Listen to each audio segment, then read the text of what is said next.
Ay, buwisit naman talaga manok to. Oh. Walang kwenta kahit na kailan. Nagmamakto ang matandang si Ernesto nang umuwi siya ng kanilang bahay. Inis niyang inihagis sa gilid ng lutuan ang wala ng buhay na manok. Naroon naman ang kanyang asawa na si Aling Luming. Lutuin nyo na yung manok na yan. Yan na lang ang silbi niyan. Tumayo ang ginang sa kanyang harapan. Nagpamewang pa ito at nakataas ang isang kilay. Yan ang napapala mo, kakasugal. Sabong ka ng sabong, palagi ka naman talo. Buti nga sa'yo, sugarol ka kasi. Ay nako, manahimik ka nga dyan, Luming. Wala ka namang ambag sa akin eh. Ang mabuti pa, lutuin mo na yung manok at nagugutom na ako. Aba, ang kapal ng mukha mo ah. Utusan pa ako ng siraulong ito. Ikaw kaya magluto sa manok na yan, eh ang tagal-tagal pakuluan niyang mga pangsabong na yan, katitigas na mga laman. Basta, lutuin mo o makakatikim ka sa akin. Talo ko ngayon, Luming ha. Huwag ka lang sumabay at baka malintikan ka pa. Bilisan mo na! Dumating ang kanilang anak na si Noel. Agad naman itong pumagitna dahil baka magpang-abot na naman ang dalawa. Nay! Tay! Tama na! Ako na lang magluluto ng manok na yan. Tay, kalma lang. Ma, wag mo na kasing asarin. Talo na nga eh. Eto kasing nanay mo eh. Wala na ngang matulong sa akin eh. Mangiinis pa. Eh ilang beses ka na kasi kitang pinagsasabihan na wala ka mapapala dyan sa sabong na yan. Huwag mong iasa ang buhay natin sa sugal. Kaya nga sugal eh. Walang kasiguraduhan. Nay, tay, tama na. Alam niyo tay, tama naman si nanay eh. Sa halip na nagsasabong ka, ipagpatuloy mo na lang yung talyar mo sa bayan. Patagal nang nakatenga yun eh. Oh, ayan yan. Kinakampihan mo na naman tong nanay mong tuyot. Kaya nga ako nagsasabong eh, para mabawi ko yung talyar na yan. Nagsalubong ang kilay ni Noel at Aling Luming. Nalito sila sa sinabi ni Mang Ernesto. Mabawi? Bakit? Sinangla mo ang talyar ano? Tay, anong ginawa mo? Eh ano naman kung sinanla ko? Eh akin naman yun ah. Ay nako, dyan na nga kayo. Bilisan yung maglurot, gusto ko na kumain. Napailing at napaupo na lamang si Aling Luming sa upuan, habang napapakamot na lang si Noel sa kanyang ulo. Lulong na talaga kasi ang tatay niyang si Ernesto sa sabong. Kahit na madalas itong natatalo, hindi pa rin talaga nagtatanda. Sa isip-isip ni Noel, ganun siguro talaga kapag tumatanda na. Ay nako, hindi ko na alam kung anong gagawin ko dyan sa tatay mo. Nagsasayang lang ang perang loko-lokong yan. Eh ikaw naman ay, buti naman may pera ka palagi. Kung wala eh, baka nga tayo. Eh ako pa ba? Eh mas magaling akong dumiskarte kaysa dyan sa tatay mo. Eh pasensya na nay ah. Pangako, kapag nakahanap na ulit ako ng trabaho, tutulungan ko kayo. Bakit ba naman kasi tinanggal ako dun sa minahan eh? Wala naman akong ginagawang masama. Eh alam mo naman ang mga incheck na amo. Mga kuripot yan. Malamang nagbabawas ng tao. Eh para hindi malaki ang gagastusin nila para sa pasahod. Eh nay, gusto ko lang sana munang magpaalam. Pupunta ako kina Doming. Tumayo ang ginang at sinimulan ng hugasan ng namatay na pansabong ni Mang Ernesto. Eh ano naman ang gagawin mo doon? Baka mag-inom ka na naman ha? Nung nakarang inom mo nangamoy ka. Nay, hindi ako magiinom. Sasama lang ako kay Doming manghuli ng dagang bukid, tsaka bayawak. Eh alam mo naman, binibili yun sa bayan. Sideline lang ba nay? Sideline? Eh ayos din yang si Doming ano, talagang madiskarte. Mabuting kaibigan pa. Eh kung ganyan pala ang lakad mo walang problema. Ang mahalaga, makakapera ka para sa sarili mo. Para sa atin, nay. Para sa atin. Eh anong oras ba ang alis mo? Para makapagapunan ka muna. Mamayang 10:00 pa naman ay. Ang sabi kasi ni Doming ganong oras daw natutulog yung mga dagang bukid tsaka bayawak. Eh di sige. Kung kailangan mo ng pera bibigyan kita. Hindi na nay. Maglalakad lang naman kami. Pinagtulungan ng mag-ina ang maluto ang manok na inuwi ni Ernesto. Katulad ng inaasahan, matagal nilang pinakuluan ang manok na yon. Dakong 9:00 na nang matapos na ang lahat. Nasa harapan na sila ng hapagkainan at kakain na rin. Tay, ano ba yung tinitingnan mo dyan sa dyaryo? Gabi na, hindi ba lalabo mata mo dyan? Nakatingin pa rin ang manong sa dyaryo nang sumagot ito. Binabasa ko itong horoscope ko. Sabi kasi nung nakaraan suswertihin daw ako. Ngayon, ang sabi naman dito, masuswertihin daw ako. Kaya bukas, ihahanda ko yung isa sa mga manok ko. Ilalabang ko. Baka manalo na eh. Nagkatinginan na lamang si Noel at ang kanyang inang si Luming. Hindi na nila yun kinontra pa. Ayaw nilang magkaroon pa ng sagutan sa harap ng hapagkainan. Makalipas ang 1 oras, umalis na rin si Noel ng kanilang bahay. May dala siyang 4 na malalaking sako. Bilog kasi ang buwan noong gabing yon. Paniniwala ng kaibigan niya si Doming, mas marami ang bayawak kapag bilog ang buwan. Ay, sana naman marami kaming mahuli. Pasipul-sipul pa ang lalaki habang naglalakad patungo sa barangay nila Doming. Pagkarating niya roon, naabutan niya si Doming sa bakuran. Inaayos nito ang lambat na nagkabuhol-buhol. Uy, nandiyan ka na pala. Aga mo Wala pang 10:00 10 minuto na lang naman 10:00 na. Nagdala na ako ng 4 na sako Ayos yan. Magdadala rin si Milek ng 5 Umupo si Noel sa gilid ni Doming. Ha? Bakit kasama si Milek? Bakit? Hindi pa rin ba kayo nakakaayos? Para kang timang. Alam mo namang hindi pa nagtatanong ka pa. Pre, kailangan din ni Milek ng pera. May sakit ang nanay niya at saka tatay naman niya umalis ng bahay nila. 3 araw nang hindi bumabalik. Isang tabi niyo muna yung alitan niyo. Magandang bentahan ng bayawak at saka dagang bukid. Yun ang isipin niyo. Oh, ayos na ito. Hintayin na lang natin si Milek. Ano pa nga bang magagawa ko? Pinapunta mo na. Si Milek ay kaibigan din ng dalawa. Kaso nga lang, kamakailan nagkaalitan itong si Noel nang dahil lang sa babae. May nililigawan kasi si Milek na babae, tapos ang babae namang yon ay nagkakagusto pala kay Noel. Wala namang pagtingin si Noel, pero hindi pa rin maiwasan ni Milek na mainis. Gwapo naman kasi talaga si Noel. Si Milek din naman, pero hindi siya pansinin ng mga babae. Oh, nandito na ako. Seryoso ang mukha ng binata na halatang walang panahon para makipagbiruan. Ano, nadala mo na ba lahat ng pinadadala ko? Oo, dinala ko na. Dadalhin ko na rin sana si Ana kasi baka gusto makita ni Noel Uy, Milek! Ha? Tama na yan Magsisimula na naman kayo. Tara na, maglakad na tayo. Bago lumabas ng bakuran ay nagpaalam pa muna si Doming sa kanyang mga magulang na nasa loob. Nay! Tay! Alis na po kami! Ginamit ko po yung brief ni tatay yung butas.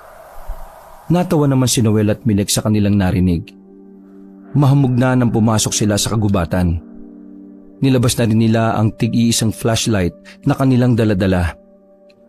Sa bungad pa lang ng kagubatan ay may naramdaman na agad si Doming. Matalas kasi ang pakiramdam nito pagdating sa mga kaluskos ng dagang bukid at bayawak. Manda na kayo May nararamdaman na ako.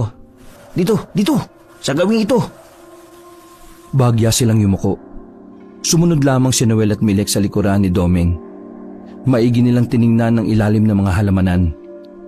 Huminto bigla si Doming. Hinanda na nito ang lambat. Ito na. Tutukan nyo ng ilaw. Nakita nila ang 4 na dagang bukid na masarap na natutulog sa ilalim ng dahon ng gabi. Mabilis na sinakluban ni Doming ng lambat ang mga yon. Agad din namang nahuli at nailagay yon sa sako. Simple lang, di ba? Ganun lang manguli. Oh, alam nyo na. Galing mo pre Ikaw na lang kaya humuli lahat. Ano namang silbi nyo rito? Ano pa, di moral support pre?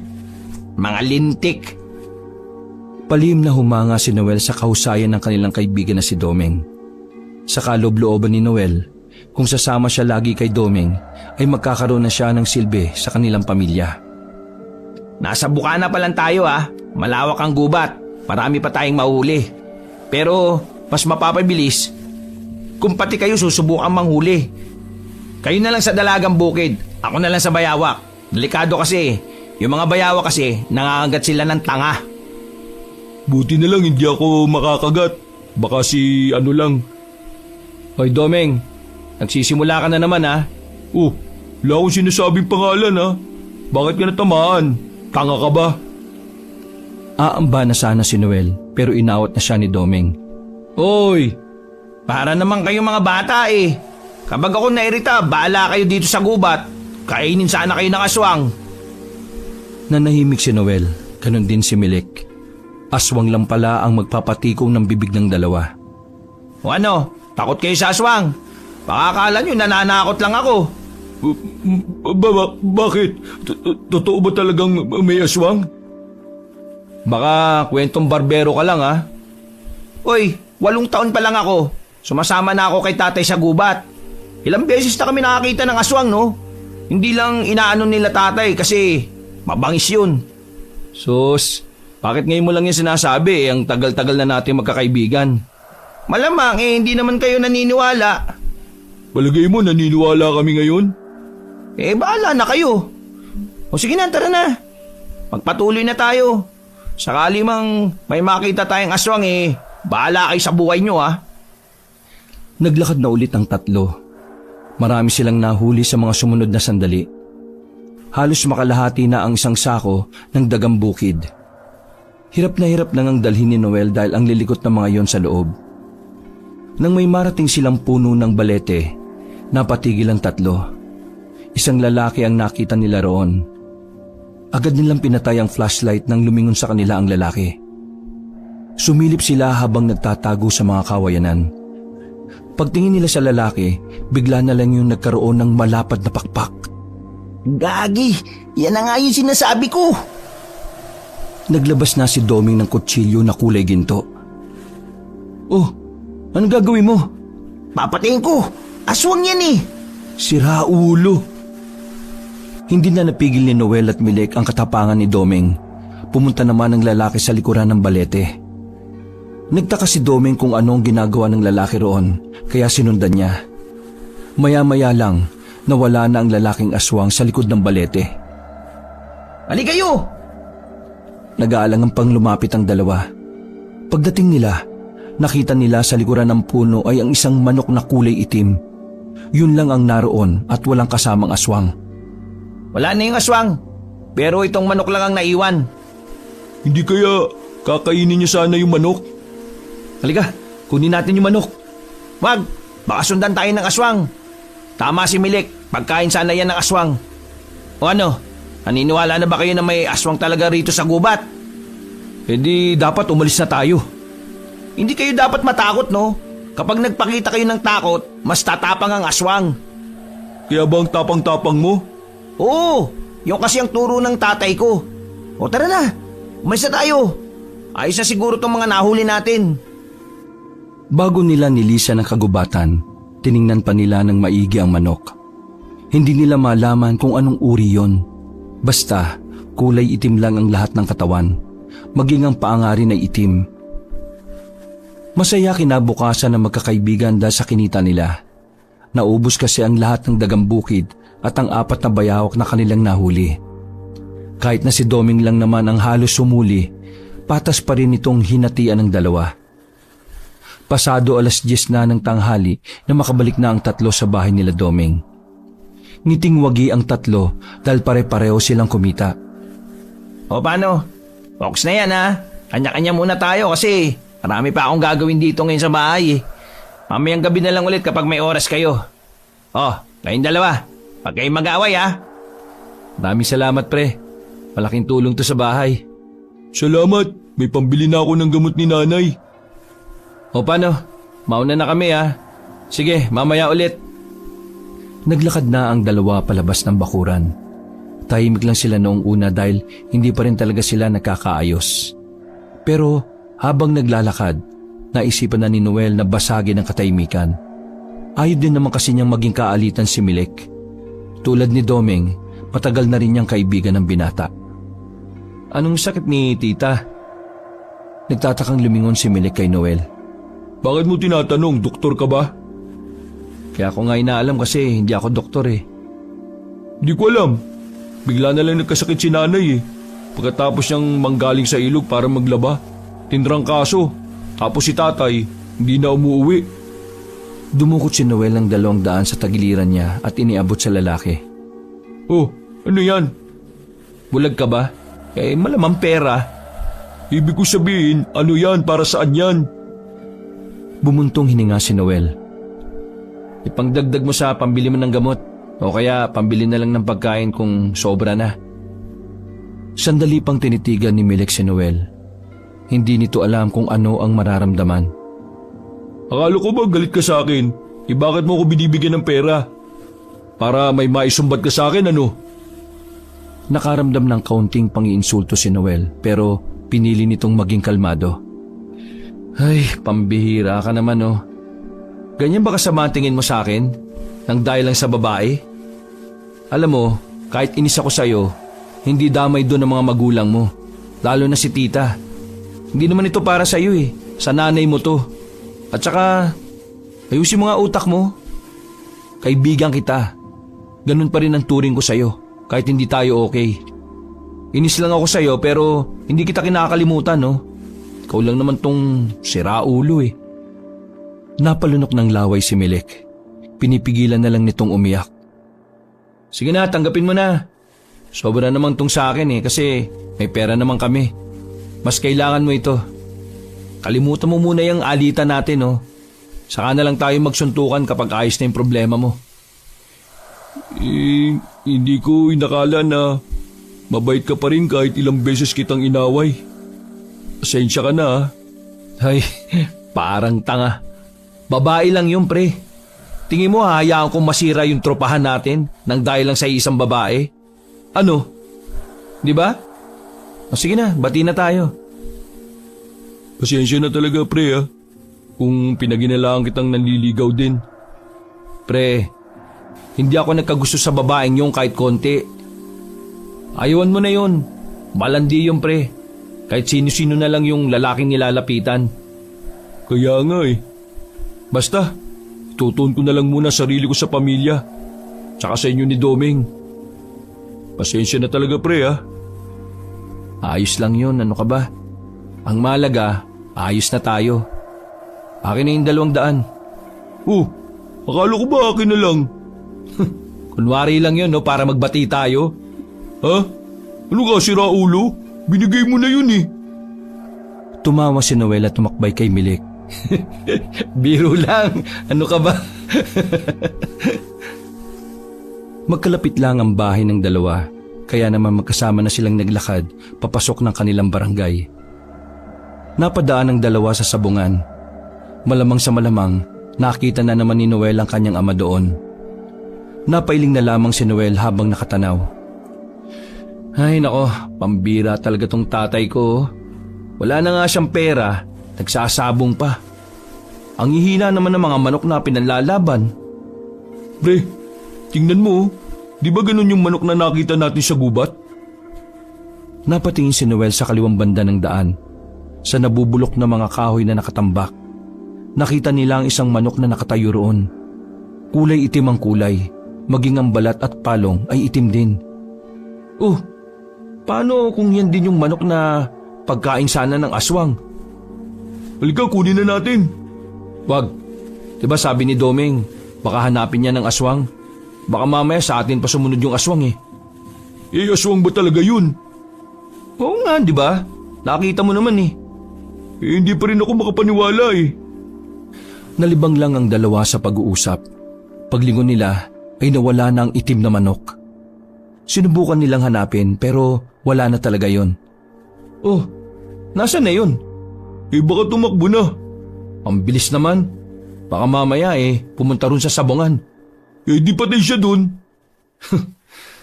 O sige na pre, mauna ka na sa inyo. Bilan mo kagad ng gamot si tita ha. Sasamahan ko muna si tatay sa sabungan. Alam mo na, baka may makaaway na naman. O sige pre, maraming salamat talaga ha. Nakangiting pinagmasdan na lamang ni Noel si Milek habang naglalakad na yung palayo. Nang lumiko na ang binata sa kaliwang kalye, sumagi na naman sa kanyang isipan ang tungkol sa aswang. Hindi naman siya sobrang natatakot. Sa katunayan, namamangha pa siya. Kahit kailan kasi, hindi niya naisip na may nilalang pala na ganon. Lumapit siya sa sabungan. Pagkakita niya sa kanyang tatay, hawak nito ang patay nitong manok. Hindi na siya nagtanong pa. Alam niya na kagad ang nangyari. Tay, tara, kain muna tayo sa bahay. Mamaya na. May tira pa akong pera tataya ko na lang muna ito sa puti. Tay, huling pera niyo na yan ah. Ano ba, ang kulit mo? Malay mo, tumama. Nanahimik na lamang si Noel. Hinayaan niya na lamang ang tatay niya sa gusto nitong gawin. Na magsimula na ulit ang sabong, ay swerteng nanalo ang kanyang tatay. Malaki-laki ang taya na matanda kaya naman malaki rin ang tinamaan nito. Oh, tama na muna. Nabawi ko na yung kalahati ng talo ko. Tara na anak, umuwi na tayo. Buti naman tay, kaya mo pang kontrolin yung sarili mo ha. Paano hindi magkukontrol? Pera to ng nanay mo, hindi niya alam. Ha? Ano? Pangiting-iting naglakad ang mag-ama pauwi sa kanila. Habang tinatahak nila ang daan, biglang sumulpot ang manok na kulay itim. Nakuha kagad ng manok ang atensyon ng manong na si Ernesto. Napatigil sila sa paglalakad. Alam na kagad ni Noel na nagustuhan yun ng kanyang ama. Tay, sandali. Oh, bakit? Huwag mong kunin yan. Ha? Bakit wag? Mukha namang walang may-ari niyan. Walang tali sa paa, oh. Ano kasi tay ano? Ano? Nakita namin yan kagabi sa gubat. Pero bago yun, may nakita kaming aswang. Lalaki na may pakpak na malapad. Hinala namin, pagkain sana yan ng aswang eh. Kung kukunin natin yan, baka mamaya tayo ang balikan ng aswang na yun. Salubong ang kilay na matandang si Ernesto sa kanyang narinig. Para sa matanda ay isang malaking kabaliwan ang sinasabi ng anak. Sa tagal na kasi ni Ernesto sa kanilang lugar, puro kwento lang ang kanyang naririnig. Wala namang nakapagpatunay na totoo nga ang aswang. Sinuri ni Mang Ernesto ang mata ng kanyang anak. Namumula mata mo ah. Nagdodroga ka ba? Tay, kulang lang ako sa tulog. Para ka nakadroga oh. Kung ano-ano sinasabi mo. Hindi ka naman dating ganyan ah. Tay, totoo sinasabi kong may aswang. At ang manok na... Ha? Napatigil si Noel sa pagsasalita nang makitang nawala ng manok sa kanilang harapan. Napakamot na lamang si Mang Ernesto dahil doon. Nakakainis ka naman oh. Tingnan mo, nawala na yung manok. Alam mo ba na iba ang pakiramdam ko doon? Parang malakas na manok yun eh. Nawala pa tuloy, daldal mo kasi. Maging si Noel ay nagtaka na lamang. Bigla naman kasing nawala na parang bula ang itim na manok. Nauna nang naglakad si Mang Ernesto pauwi. Habang si Noel naman ay palingon-lingon pa rin sa paligid. Nagbabaka sakali na makita ang misteryosong itim na manok. Wala na sa mood si Mang Ernesto nang kumain na sila ng tanghalian. Tahimik lang ang matanda habang sila ay nasa hapagkainan. Natalo na naman siguro ang taong to sa sabong ano? Hindi nay, nabawi naman niya yung kalahati sa talo niya. Ay nako, ayaw kong pag-usapan ng sabong. Kaya manahimik kayo kung yan lang ang sasabihin niya. Nagkatinginan si Noel at Aling Lumeng. Isang malaking himala kasi na nanggaling yun mismo sa bibig ni Mang Ernesto. Aba, nilalagnat ka yata. Napangisi si Noel. Alam niya kasi na mabubuking ang kanyang ama kapag hindi na iba ang usapan. Noel, kumuha ka nga ng maligamgam na tubig at punasan mo itong tatay mo. Baka may sakit ata eh. Lumeng, pinagkakatuan mo ba ako? Oo, tama na po kayo. Baka mamaya ay mag-away na naman kayo. Ay siya nga pala, may iba tayo nay. Naniniwala ka bang may aswang? Nang marinig yun ni Ernesto ay nag-angat ito uli ng tingin. Magsasalita pa sana ngunit naunahan na ito ni Aling Lumeng. Taga-Sikohor kasi ang pamilya ko, kaya oo, naniniwala ako. Maraming ganyan sa probinsya namin anak. Alam mo ba karamihan sa kinakain nila? Mga sabungero. Oo. Pinariringgan mo ba ako? Aba hindi. Nagsasabi ako ng totoo. Ang mga aswang sa amin, sa sabungan din tumataambay. Inaabangan nila kung kaninong manok yung matatalo. kinakain nila yung manok kapag malapit ng mamatay. Tapos, dinadamay na nila yung may-ari ng manok. Ganon. Wala kang alam na ganon, Ernesto? Kaya hindi ka talaga maniniwala. Kasi Nay, Napatigil sila sa pag-uusap na makarinig sila ng kakaibang tilaok. Sa dami ng manok ni Mang Ernesto, ang tilaok na yon ang hindi pangkaraniwan. Kaya alam niya na hindi yon pagmamay-ari ng kanyang tatay. Malaki ang boses ng tilaok ng manok na yon. Mababa rin ang tono. Dali-daling lumabas si Mang Ernesto ng bahay. Pagtingin nila sa bakuran, naroon ang itim na manok. Tila may isip na nakatingin sa kanila at tila naghihintay lang din na lumabas sila ng bahay. Noel, anak, tingnan mo. Ako na pinupuntahan ng manok na ito. Ibig sabihin, pinipili niya ako bilang amo niya. Kinuha ni Mang Ernesto ang manok at kinarga na parang sanggol. Anong sinasabi ng tatay mo? Nakita na kasi namin yung manok na yan kanina sa daan. Tapos ayan, bigla na lang nandito. May kaba sa tinig ni Noel.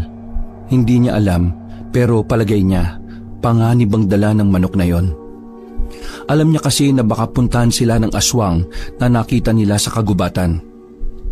Ikaw naman, Ernesto, kuha ka lang ng kuha ng manok. Baka mamaya meron nagmamay-ari dyan. Nakita mo namang walang tali, hindi ba? Wala rin balatandaan. Ibig sabihin, palaboy ang manok na ito. Nakakaawa naman kung hahayaan mo lang na malamigan sa labas, lalo na kapag gabi. Ay nako, tinuring na naman niyang anak ang manok na yan. Malakas ang kutob ko na ito na ang manok na magpapanalo sa akin. Perma ko ng pera, dali. Ilalaban ko ito mamayang hapon. Ay nako, bahala ka. Magsusugal ka na naman. Wala nang nagawa ang mag-inang Noel at Aling Luming nang umalis na naman ng bahay si Mang Ernesto. Napilitan nitong hiramin ang pera ni Noel. Gusto rin kasi ni Noel na malaman kung talaga bang may kakaiba sa manok na yon, gaya ng sinabi ni Ernesto. Kaya 3:00 ng hapon, nasa sabungan na naman si Mang Ernesto. Palihim nga ring sumunod doon si Noel para masaksihan kung papaano lumaban ang itim na manok. Pagkakita pa lang ng mga tao sa dalang manok ni Mang Ernesto, naagaw agad nito ang pansin ng lahat. Humanga ang mga yon dahil sa kakaibang kulay ng manok. May nagsasabi pa nga na ang mga ganong klase ng manok daw ay mahihina. Mahina yan. Pinaliguan lang yan ng krudo na may pintura kaya ganyan ang kulay. Wala kang maluloko dito, Ernesto. Talunan ka talaga. Napansin ni Noel na tila napipikon na ang kanyang ama. Pero nanatili lang nakalmado ang matanda. Simulan na lang natin ang laban nang malaman natin kung sino ba talagang uuhing luhaan ngayong hapon. Nang magtalpa ka na, napanganga ang mga tao. Unang hampas pa lang ng manok ni Mang Ernesto, patay agad ang kalabang manok. Sirit ang dugo sa leeg, nangingisay at hindi na nakatayo. O ano? Sinong mahina? Ano? Laban pa! Sinong matapang dyan? Itataya ko lahat ng panalo ko. Hindi makapaniwala si Noel sa kanyang nakita. Halimaw pa sa halimaw ang manok na itim, ni hindi man lang yun nagalusang kahit na isa. May pumalag na isang sabungero sa hamon ni Mang Ernesto, pero katulad lang ng nangyari nung umpisa, napatay lang ng manok na itim ang manok ng kalaban. Ilang sabungero pa ang lumaban pero hindi man lang nanalo. Walang kasugat-sugat ang manok na hawak ni Mang Ernesto. Dahil doon, binansaga ng karamihan ng manok na yon bilang demonyong manok. Walang iya ka, Ernesto. Saan mo kinuha yung manok na yan? Kaloob sa akin ng Diyos. Ano? Naglakad na matanda nang wala nang pumalag sa kanya. Agad din namang nilapitan ni Noel ang kanyang ama na puno ang bag ng pera. Tay! Oh anak, nandiyan ka pala. Napanood mo ba yung laban, ha? Oo tay, napanood ko. Grabe, ano nangyari yun? Sinasabi ko naman sa iyo kakaibang manok na ito. Kakaiba sa lahat. Ito magpapayaman sa atin, anak. Tiningnan ni Noel ang manok. Saka lamang niya napansin na kulay pula pala ang mata ng manok na yon. Bagay na nagdulot ng kaunting kaba kay Noel. Hindi niya yon magawang hawakan para kasing manunuka at tanging si Mang Ernesto lang ang kinikilalang amo. Masaya si Mang Ernesto nang makauwi sa kanilang bahay. Sa unang pagkakataon, umuwi siyang puro panalo ang dala. Ganun pa man, malungkot naman si Aling Luming noong mga sandaling yon. Bagsak ang balikat at tila nalugi sa negosyo. O Luming, bakit ba ganyan ang mukha mo? Dapat masaya ka. Nanalo tayo. O ha? Eto, pera o. Bumili ka ng masasarap na pagkain. Aayusin ko lang yung magiging kulungan nitong manok na ito ha. Nagtungo si Mang Ernesto sa kulungan nito ng mga manok. Naiwan si Aling Luming at Noel sa lamesa. Nay, bakit malungkot kayo? May nangyari ba? Nandun kasi ako kanina sa sabungan. Oh, anong ginagawa niyo ron? Akala ko kasi talo na naman ng tatay mo eh. Kaya tinodo ko yung taya ko sa kalaban. Ayun, naubos ang pera ko. Napahilamos na lamang sa mukha si Noel. Hindi niya inakala na tumataya rin pala ang nanay niya. Ano po? Ang ibig niyong sabihin, kapag nagsasabong si tatay, nataya ka rin? Pero sa kalaban? Oo, para kapag talo ang tatay mo, mababawi lang natin ang pera. Kaso, iba ngayon eh. Halimaw yung manok niya. Ay pambihira ka naman nanay oh. Hindi mo sinabi. Huwag ka na mag-alala. Hihiritan ko na lang si tatay ng pera. Ibabalik ko sa iyo yung talo mo. Talaga? Masarap ang kinain nila nung kinagabihan na. Samantala, kalat naman sa kanilang lugar ang nangyari sa sabungan. Maraming tao ang humanga sa manok ni Mang Ernesto. Ang ilan sa mga yon ay nanghingi pa ng balato. Kung titingnan, kakaiba talaga ang manok na yon. Kung tumingin yon sa kalaban, ay parang may isip talaga. Hindi rin yun basta natilaok. O Noel, bago ka matulog mamaya ha, pakainin mo ulit itong si Diablo. Ano po? Diablo? Oo, Diablo ang pinangalan ko rito sa itim kong manok. O sige na, magiinom lang kami ni Paring Buwang sa kanila. Alam mo na, mayabang ang tatay mo ngayon, maraming pera, paldo. Hindi, biro lang ha. O ito, bigay mo sa nanay mo, palato ko yan sa kanya. Nagmamadaling umalis ang matandang si Ernesto habang pasipol-sipol. Napatingin naman si Noel sa itim na manok na may sariling kulungan. Sa lahat ng manok ng kanyang ama, parang ang itim na yon ang pinakamahalaga. Umupo si Noel at sinilip ang manok. Diablo pala. Ganda ng pangalan mo ah. Parang may koneksyon sa aswang. Pagkasabing yon ni Noel ay biglang lumingon ng manok sa kanya. Hindi niya alam pero pakiramdam niya ay nagalit sa kanya ang manok. Oo, huwag kang magalit. Ito naman oh, biro lang eh. Pasalamat ka nga eh, inampun ka ni tatay eh. Kung hindi, baka kinain ka na ng aswang na yon. 3:00 ng madaling araw. Nagising si Noel dahil sa ingay ng kanyang narinig. Para bang nagwawala ang mga manok. Pero nang bumangon siya ay nawala na ang mga ingay. Nagtataka ang binata at inisip niya nung una na baka pinapakain ng kanyang ama kaya maingay. Pero nasa gilid na nila si Mang Ernesto. Masarap ang tulog dahil nakainom. Hindi nakatiis si Noel. Lumabas siya ng bahay para tingnan ang kulungan ng mga manok. Binuksan niya rin ang ilaw sa labas. Sa pintuan pa lang ay natanaw niya na may nangyayaring hindi maganda. Nataranta na kagad si Noel. Nawala bigla ang kanyang antok.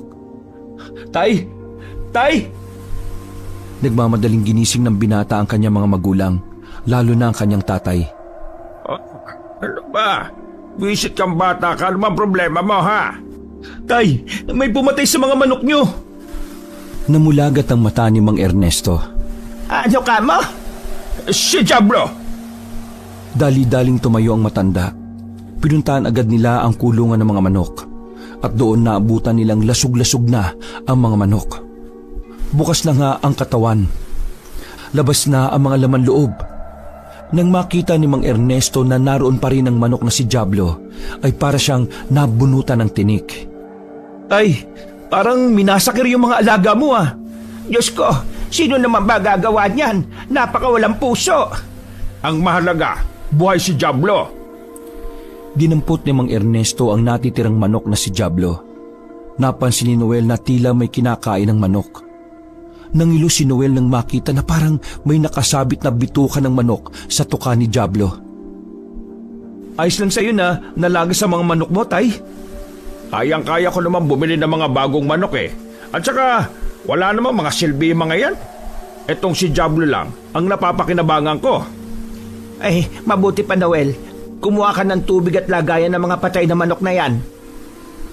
Napapailing na lamang si Noel noong mga sandaling yon. Kakaiba talaga ang pagmamahal ng kanyang ama dun sa manok na yon. Nilinis na mag-inang Luming at Noel ang mga dugo sa kulungan. Inilagay nila sa sako ang mga patay na manok. Parang walang pakialam si Mang Ernesto sa mga manok. Ni hindi na nga rin nito gustong alamin kung sino ang gumawa sa pagpatay. Pagsapit ng umaga, kahit anong lihim ni Aling Luming at Noel sa nangyari sa mga manok, sumisigaw pa rin ang katotohanan. Ang hinala ng iba ay may nagalit na sabongero kay Mang Ernesto. Dahilan para pagbalingan ang mga manok nito. Seryoso ka ba? Sinasabi mong ginagamit ng tatay mo yung itim na manok na nakita natin sa likod ng balete? Pre, pagmamayari ng aswang yun eh. Gulat na gulat si Doming at Milek nang malaman ang kwento ng kanilang kaibigan. At saka, sigurado ba kayo na tao ang pumatay sa mga manok ng tatay mo? Baka mamaya yan eh, aswang na yung gumawa nun ah. Ay, hindi ko rin talaga alam pre. Parang kakaiba nga rin yung manok. Malakas siya. Walang makatalo sa kanya eh. Tapos kung makatingin sa akin, para siyang nakakaintindi. Nako, mahirap yan pre. Baka mamaya inaaswang na pala kayo. Wala kayong kaalam-alam. Ayaw naman kasing maniwala sa akin ni tatay eh. Alam mo naman yung matatanda. Mga sarado ang utak. Hindi maganda yan pre. Ang mabuti pa, kunin mo yung manok ng tatay mo. Ipatingin natin sa albularyo para malaman natin kung talagang pagmamayari ng aswang yun. Paano ko nga magagawa yan eh? Laging hawak ni tatay yung manok. Di, mamayang gabi kapag tulog na yung lahat, hindi naman siguro sinasama ng tatay mo sa pagtulog yung manok niya. O sige, pero samahan niyo ako sa amin mamaya ha. Nakakatakot din talaga yung manok na yun eh. Brutal yun pre. Lasog-lasog yung mga nakalaban niya. Ano, sama ka ba Milek? Tara! Sige, samahan ko na kayo. Medyo maayos naman na si mama eh. Mabilis na lumipas sa mga oras. Sumapit na rin ang gabi. Umuwi si Mang Ernesto nang wala sa mood. Padabog niya pang ang inilagay ang manok sa loob ng kulungan. Nagtaka naman si Noel at Aling Luming. Mula kasi ng sunod-sunod na panalo, yun ang unang beses na umuwing nakasimangot ang lalaki. O tay, masama yata ang timpla nyo ah. Anong nangyari? Nilaklak ni Mang Ernesto ang isang baso ng tubig sa lamesa. Mga walang yang tao sa sabungan. Wala nang gustong lumaban sa akin eh. Mga takot matalo. Palibasa, mga walang kwenta yung mga manok nila. Wisit talaga oh. Paano ba namang may lalaban sa iyo? Yung manok mo para talagang demonyo. Aba, hindi man lang masugatan. Malamang matatakot na talaga sa iyo mga sabungero. Mas maganda pa, pumunta ka ng bayan. Nandun yung mga sabungero na matatapang, lalo na yung mga dayo galing sa Manila. Umupo si Mang Ernesto sabay ngiti. Ang galing mo dyan, Luming ah. Bakit hindi ko yun naisip? Tama nga mga sinabi mo. Sa bayan. Siyempre, bukas ka na lumakad. Anong oras na rin, no? Tahimik lamang si Noel ng mga sandaling yon. Pagkatapos nilang kumain, nauna nang nakatulog si Mang Ernesto.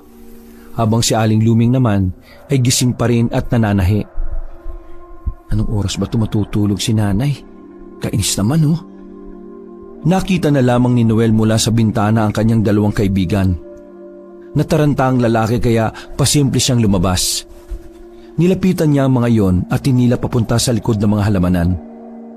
Uy, baliw kayo. gising pa si nanay oh. Ano naman? Kanya ba yung manok? Ang mahalaga, tulog ang tatay mo. Ano, tara, kunin na natin. Baka kasi makita tayo ni nanay Magagalit din yun. Hindi yan. Tara na kasi, sayang ang oras oh. Baka mamaya, tulog na yung albularyo pagpunta natin dahil sa kabagalan mo. Sige. Basta, huwag kayong maingay ha.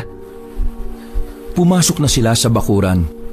Dahan-dahan nilang binuksan ang kulungan ng manok na si Diablo. Kinuha ni Milik ang manok. Pagkarga niya ay bigla na lamang siyang tinuka sa braso. Tulo kaagad ang dugo ni Milik. Nabitiwan niya ang manok, pero agad namang pinasok ni Doming yon sa loob ng sako. Gagi pre, ang hapdi. O ano, sabi ko sa inyo Aalis na sana sila nang biglang nasa likuran na pala nila si Aling Luming. Nagtataka at naguguluhan sa kanilang ginagawa. Noel, anong gagawin niyo sa alaga ng tatay mo, ha? Sandaling natamimi ang lahat. Hindi pa matatauhan si Noel kung hindi ito tatapikin ni Doming. Nay, pasensya ka na Ipapatingin lang namin si Diablo. Baka kasi may sakit Baka mamatay. Bawal pa naman ang Diablo sa langit. O tara na. Dali-daling lumabas ang magkakaibigang bitbit ang sako kung saan naroon ang manok. Ay sira ulo kang bata ka. Hingal na hingal ang tatlo na makalayo na sila sa bahay nila Noel. Teka, bakit ba tayo natakbo? Hindi naman tayo hinahabol ni Tita Luming. Bakit? Kasi may rayuma? Uy, bibig mo Milik Joke lang. Ay, napagod ako dun Saan ba tayo pupunta? Sa baryo namin, sumunod lang kayo. Mabilis ang paglakad na kanilang ginawa. Kailangan nilang magmadali dahil baka gisingin na ni Aling Luming si Mang Ernesto. Doming, ito ba talaga ang daan natin? Parang dito nagkukuta yung aswang Liblib na ito Mas malapit kasi ang daan dito kaysa sa kabila. Kalmaan mo lang yung sarili mo, no? Wala pa sila sa kalahati ng kanilang destinasyon nang biglang mapatigil si Doming sa paglalakad. Nagtaka naman ang dalawa kung bakit. Oh, anong problema? Nakatingin si Doming sa sako. Bumigat Paano bibigat Manok lang yung nasa loob niyan. Sakaling ko pa yung manok na yan Sakit ng tuka ang mga pre Bumigat nga. Bigat Binitiwan ni Doming ang sako nang maramdaman na may kakaibang paggalaw ang naroon. Lumayo ang tatlo sa sako. Kita ng mga mata nila kung papaanong mawasak ang sako. Mula roon ay lumabas ang isang lalaki na walang damit. Pagtutok nila ng flashlight, nakita nila ang pangit na mukha ng lalaki. Sumulpot din ang balapad at malalaking pakpak nito. Noel! Pre! Yung manok mismo ang aswang! Naku, takbo! Aalis na sana si Milik pero hinila siya pabalik ni Doming. Walang tatakbo! Hindi tayo magpapakita ng takot! Nakatayo lang ang lalaking aswang. Tila ba naghihintay lang din yon ng gagawin ng tatlo. Anong gagawin natin dito? Makikipagtitigan dyan? Baka mamaya malapa pa tayo niyan. Huwag kayong maingay. Makikiramdam tayo. Makikiramdam ang putik. Pasimpleng may kinuha si Doming na kulay gintong punyal sa kanyang maliit na bag. Nang mapansin nilang naglalakad na palapit ang aswang, inilabas ni Doming ang punyal. Uy, anong gagawin mo? Subukan mo lumapit. Patay ka, malamang ka. Andoks, inihaw ang labas mo. Napatigil ang aswang nang makita ang punyal. Sa halip na atakihin sila nito, ay lumipad na lamang ang aswang paalis. Tila nabunutan ng tinik ang magkakaibigan sa mga pagkakataon na yon. Bago pa makabalik ang aswang, hindi na sila nagsayang ng oras. Nilisan na rin nila ang lugar na yon. Paano ko ipapaliwanag kay tatay? Lintik yan. Maniniwala kaya sa akin yun? Kapag bumalik sa inyo yung manok, sabuyan mo ng asin. Ipakita mo sa tatay mo para maniwala. Mabuti pa, umuwi na muna tayo. Delikado tayo sa labas O sige na, umuwi na muna tayo. Ako nang bahalang magpaliwanag kay tatay.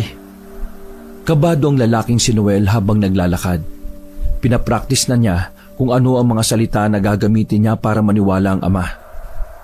Pagdating niya sa kanila, sa bakuran pa lang ay inabutan na niya ang mag-asawang Luming at Ernesto.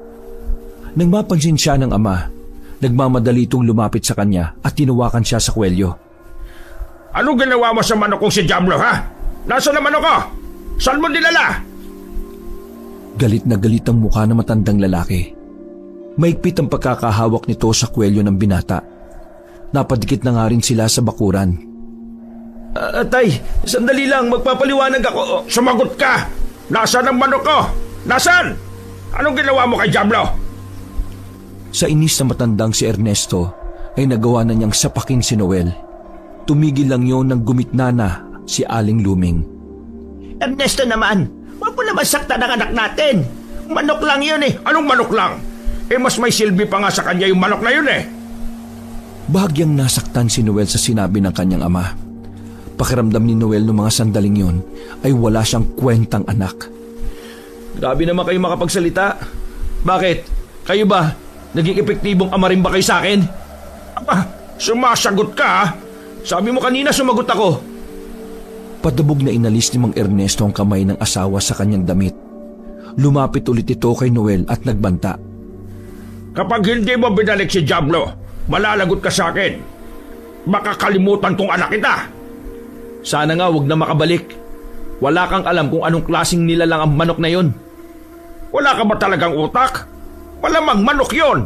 Pinagsasabi mong klase ng nilalang. Bakit? Sigurado ba kayong manok yon? Ano bang tingin mo? Elepante? Yan ang sinasabi ko sa iyo eh. Pinag-aral ka, puro katangahan yung natutunan mo.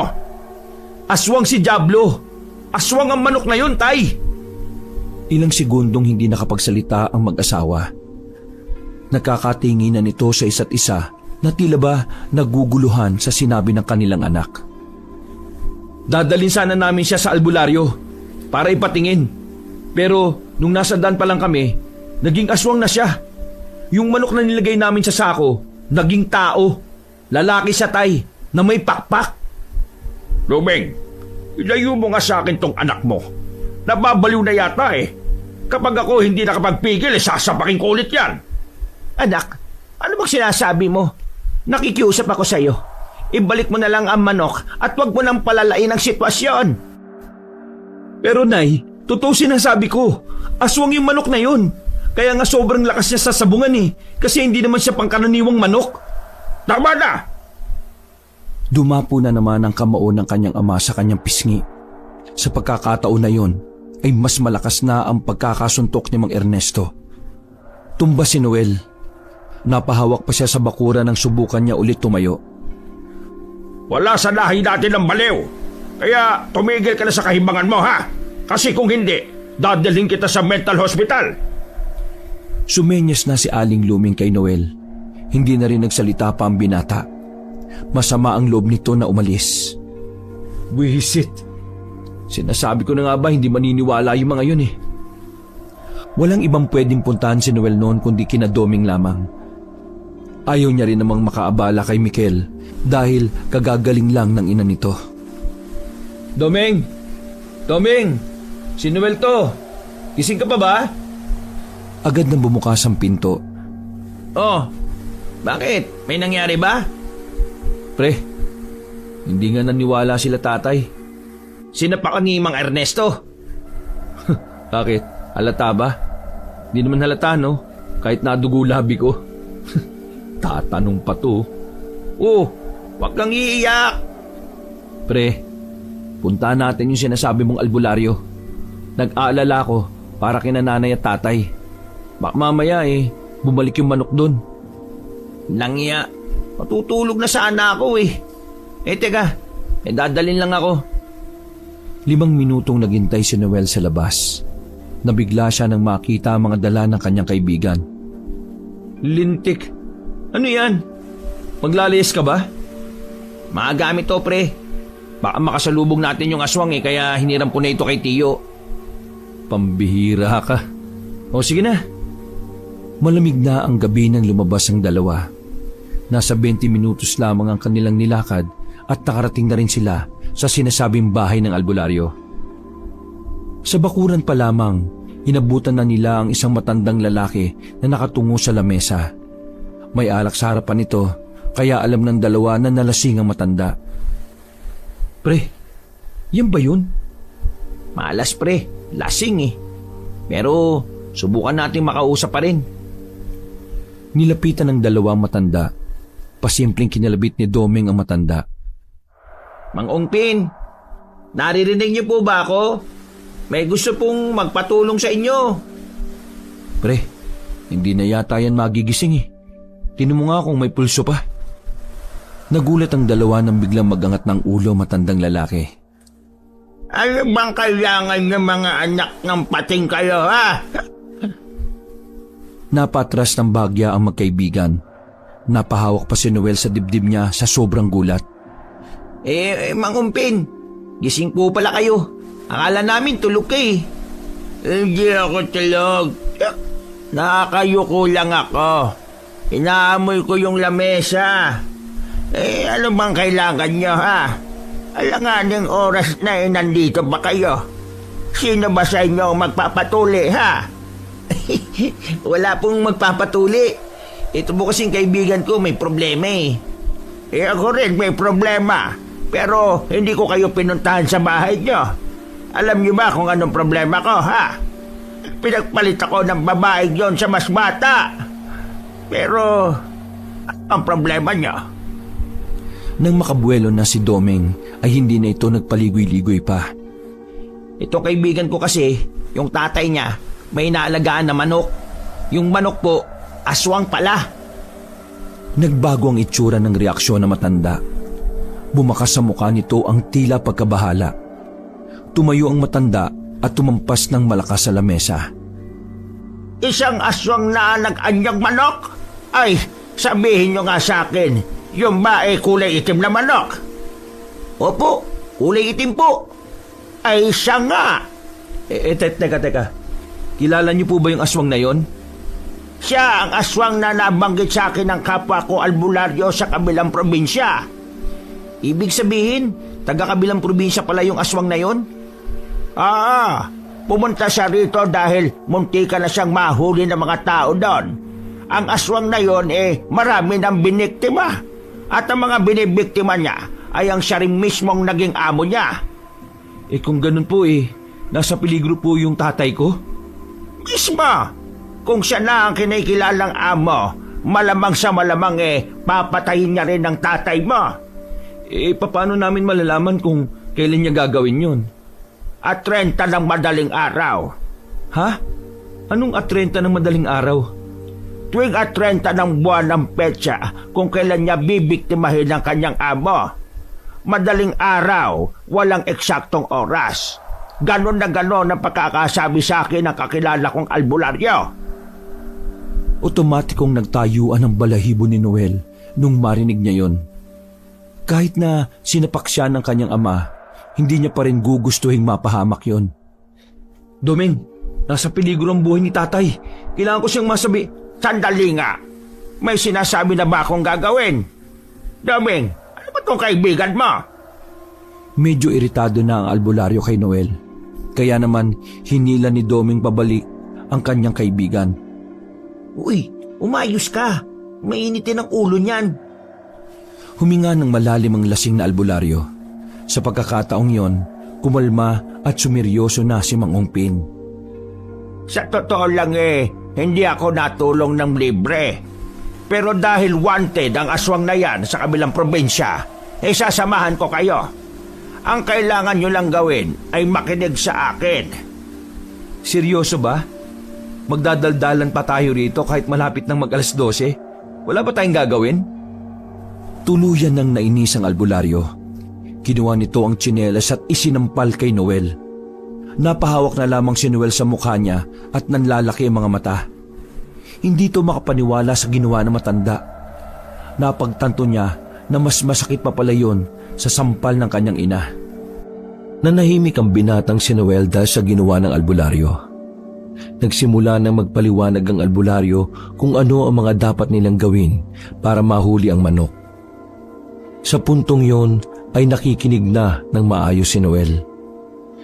Makalipas lang ang halos 10 minuto ay natapos na rin si Mang Umpin. Tinandaan nila ang una nilang gagawin at yon ay ang magsaboy ng dugo ng manok sa kanilang bakuran. Bago umuwi, pinadala ni Mang Umpin ang dugo ng manok sa kanila. Binigyan din sila ng bote na may lamang tubig na pangontra sa aswang. Mauna na kayo roon. Dadasalan ko lang ang sibat. Susunod ako bandang 12:00. Marami pong salamat. Sige ho, mauna na kami. Nagsimula ng maglakad ang dalawa. Hawak-hawak ni Noel ang bote na may lamang tubig na kulay berde. Tara, bilisan natin. Uminao ka lang kasi. Kaya ka nasasampal ng tsinelas eh. Binilisan pa nila ang kanilang paglalakad. Di kalaunan ay nakarating na rin sila sa bahay nila Noel. Hindi na muna sila lumapit. Nakiramdam muna si Noel kung gising pa ba ang kanyang mga magulang. Nakahinga siya ng maluwag nang makitang wala sa kulungan ng itim na manok na si Diablo. Pasimple siyang sumilip sa loob. Tulog na rin ang kanyang ama at ina. Kung gusto mo, magbantay lang tayo dito hanggang sa mag-umaga. Ayos lang ba sa'yo? Ayos lang naman sa akin. Gusto ko rin namang makahuli ng aswang eh. Pero saan tayo po pwesto? Halika, meron akong alam. Kinuha nilang dalawa ang nakatambak na lumang papag sa likod ng bahay. Inilatag nila yon sa gilid ng bahay. Tumambay sila roon habang naghihintay sa muling paglitaw ng aswang. Habang tumatagal ay nakakaramdam na rin ng antok ang dalawa. Hanggang sa hindi na nga nila namalayan na nakatulog na sila sa papag. Hindi na nila alintana ang mga lamok na pumapapak sa kanila sa magdamag. Nagising sila dahil sa tinig ni Mang Ernesto na tila ba ang saya-saya. Sakalang naging malinaw kay Noel ang dahilan ng marinig na niya ang pangalang Diablo. Ha! Akala ko talaga iiwan mo na ako eh. Pasensya ka na sa anak kong siraulo ha. Pre, bumalik na yung manok. Nagmamadaling tumayo si Noel at tinungo ang kanilang bahay. Nanlaki ang mata ng mag-asawa nang lumitaw ang binata. Nawala agad ang ngiti ni Mang Ernesto. Ang kapal naman ng mukha mong bumalik pa sa pamamahay ko. Sinanyisa na siya ng kanyang ina na wag na lamang magsasalita. Pero hindi nagpapigil ang binata. Tay, bitiwan niyo yan. Sinasabi ko sa inyo, aswang yan eh. Hawak-hawak ni Mang Ernesto ang manok na itim na parabang hindi niya ito hahayaang masaktan. Ang kulit mo talaga, no? Kapag ako napuno na sa kabaliwan mo, palalayasin na kita sa bahay na ito. Maniwala kayo sa akin, Tay. Aswang yan. Galing kami sa albularyo kagabi. Ang sabi niya, mula pa sa kabilang probinsya ang aswang na yan. At papatayin niya ng kahit na sinong maging amo niya. Maniwala kayo. Magpapalit niya ng anyo mamaya. Anak, tama na. Lalo lang kayo makakagulo ng tatay mo. Hindi pa kayo naniniwala sa aswang, Nay? Ang aswang ay nasa isip lang ng tao. Mawalang galang na pero totoo po talaga yung aswang. Sa katunayan nakaranas na po ako ng aswang nung bata pa ako. Ilang beses na po, sa gubat. Ay, ito ba yung kasama mong magnakaw ng manok ko? Ikaw, sino bang tatay mo? Hindi ka ba tinuruan ng magandang asal? Walang kasalanan si Doming dito, Tay. Kung tutusin, magpasalamat kayo sa kanya kasi siya ay nakatuklas ng lahat. Kung ayaw niyo maniwala sa akin, bahala kayo sa buhay ninyo. Huwag niyo akong mamulto-multo kapag kayo namatay Huwag niyo akong sisihin. Ginawa ko na makakaya ko para paalalahanan kayo. Basta, sinasabi ko sa inyo, aswang ang manok na yan. Tara na, pre. Lumabas na ang dalawa. Habang naglalakad patungo sa bahay nila Doming, maraming sabongero ang nagkakagulo sa isang bakuran. Nung una, inakala nila na may nagaganap lang na sabong doon. Pero nang makalapit na sila, nakita nila ang mga kulungan ng manok. Maraming dugo at may mga natirang parte ng katawan ng manok na nilasog-lasog. Totoo ba? Aswang ang dumali sa mga yan, paring Opyong. Kitang-kita ng dalawa kong mata, mga pre. Aswang ang pumatay niya sa mga panabong ko. Isang lalaki na may nakatiklop na pakpak, tapos kulay itim siya. Walang habas siya kinain isa-isa yung mga manok ko. Aswang yun! Nakatingin na magkaibigan sa kanilang narinig. mas lalo silang nabahala para kay Mang Ernesto. Alam nila pareho na ang may gawa ng pagpatay sa mga manok, walang iba kundi ang aswang din na nagpapanggap lang na manok din. Siguro ang gawin natin, umuwi ka sa bahay ninyo. Hayaan mo na lang muna ang tatay mo. Pero obserbahan mo yung manok. Oo, mas maganda ngang nababantayan ko yung manok.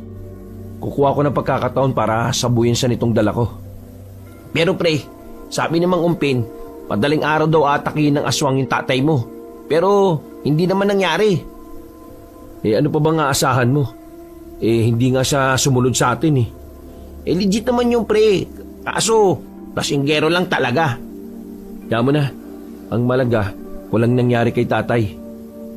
O sige na pre, magpahinga ka na muna. Ako na munang bahala sa bahay. Maraming salamat ha.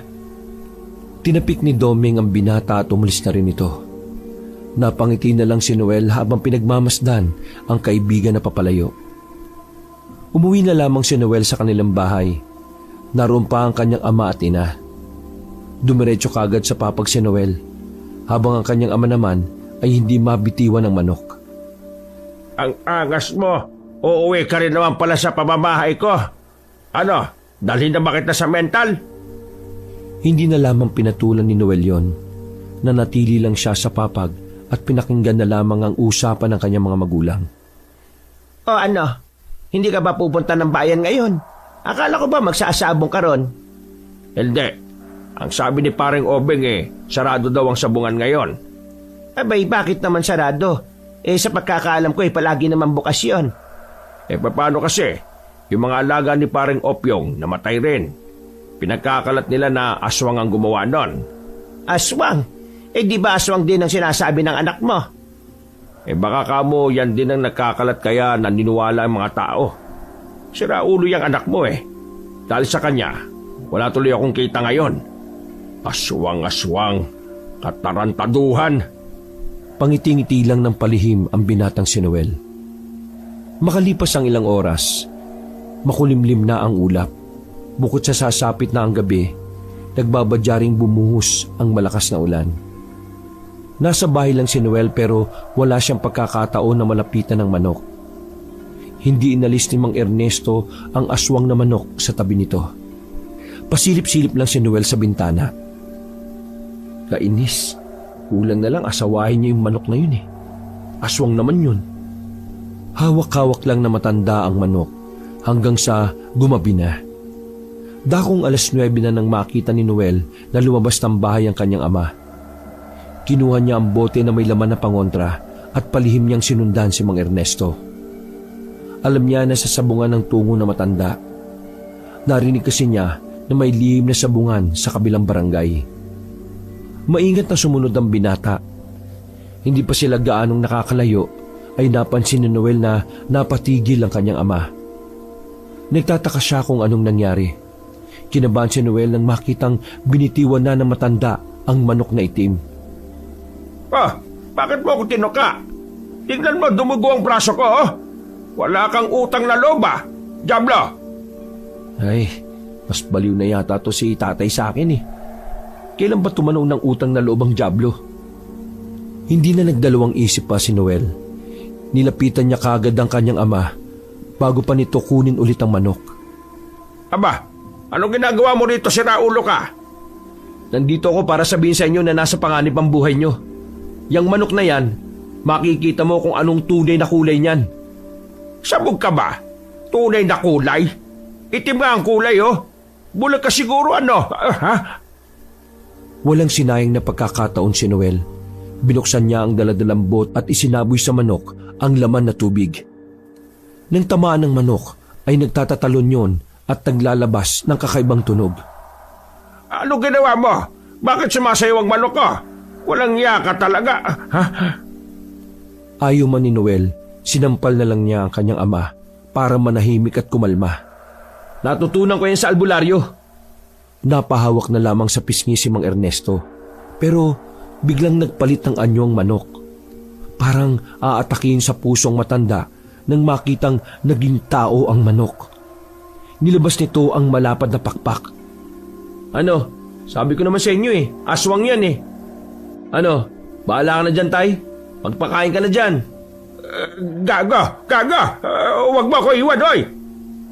Maigpit ang kapit ni Mang Ernesto sa kanyang anak. Nanginginig ito at takot na takot. Eh di sabay na lang tayong magpakain. Hindi ko rin alam kung paano labanan yan eh. Abay, sira ulo ka talagang bata ka! Pumagaspas ng pakpak ang aswang. Nanganda na yung para atakin sila nang biglang dumating si Doming at Melek. Kasama na nito ang albularyong si Mang Umpin. Paglingon pa lang ng aswang sa kanila, nagbitaw agad ng palaso ang albularyo. Kahit hindi ganon kaliwanag ay tinamaan ni Mang Umpin sa ulo ang aswang. Dahilan para bumagsak itong muli sa baba.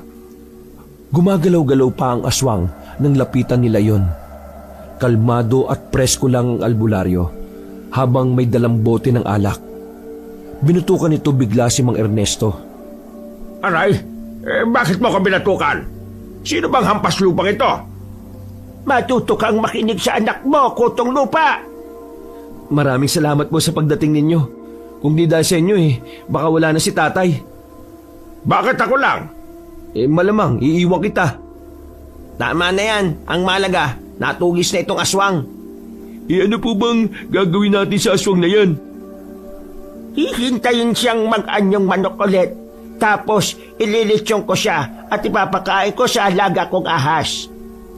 Hindi na lang namin kinontra ang kagustuhan ni Mang Umpin dahil baka magalit na naman. Ilang minuto lang din, naging manok na ulit ang aswang. Inilagay yon ni Mang Umpin sa sako. Nauna na siyang umalis na parang wala lang nangyari. Noel, anak. Pasensya na kung hindi ako nakinig sa'yo. Masyado kasi akong nasilaw sa pera na galing sa sabong. Ayos lang ho yan, Tay. Pero para maging patas na tayo, pwede pasuntok din sa muka? Nagkatinginan silang lahat at maging si Mang Ernesto ay nagulat din. Biro lang. Ang mahalaga naman sa akin wala na ang aswang at hindi ka napahamak. Tsaka sana, Tay, mapagtanto mo na mas mahalaga pa rin ang pamilya sa kahit na anong bagay. Tumangutango na lamang ang matandang si Ernesto. Mula nang mangyari ang lahat ng yon, natuto na ang matanda sa lahat ng kanyang pagkakamali. Sa mga sumunod na araw, hindi na niya pinapansin ang mga nagyayaya ng sabong. Bagay na labis namang ikinatuwa ni Noel. Wala nang nagparamdam muli na aswang sa kanilang baryo. Hindi na rin nagsasabong si Mang Ernesto. Ang kaso nga lang, si Aling Luming naman ang nagpatuloy ng naudlot na pagsasabong ng asawa. Wakas.